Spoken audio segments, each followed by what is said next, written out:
ওনারা খাবার দাবারে খুব অনিয়ম করছে না? ওনার তো ডায়াবেটিস আছে, কোনো নিয়মিত আপনি মানছেন না। এরা নিয়মের ভিতরের মালি না, এরা মাছই খাই 4-5 পদ, মাংস যত পদ আছে, গরু খাসি মুরগি হালাল হলে কুত্তা বিলাই এরা খাইয়া ফেলাইতো, জোর করে আমারে খাওয়ায়, আমি খাইতে চাই না, এর লেগে আমারে কয় ছোট লোক। কেউ তোমার ছোট লোক কয় না, তাও কথা কইবা না। খাও কথা কইতাছি না, সামনাসামনি কয় না, আড়ালে আবড়ালে ঠিকই কয়। কি আব্বা কর না আমারে ছোট লোক? আমি ভালো লাগে এইটা কও।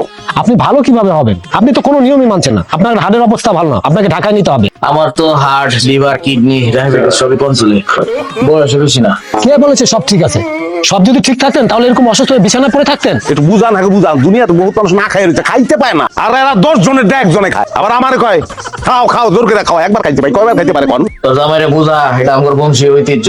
তো ঐতিহ্য রাখতেন, ডাক্তার রাখছেন কি লিগা? ঐতিহ্য ভালো করে দিত আপনাকে, এরা ভালো হইব না, আপনার কথা শুনবো না। রোগ তো শারীরিক না, রোগ হলো মানসিক। আপনি বরং প্রেসক্রিপশনে লিখে যান, হ্যাঁ, গরু মুরগি কুত্তা বিলাই যত মাংস আছে যত মাছ আছে এগুলো লিখে দেন, আর বেশি করে তেল মশলা দিয়ে দেন। আরে মাছি কিটি তো তারাও মরে নাই। মাছি খেয়ে ফেলাইতে পারে তারা।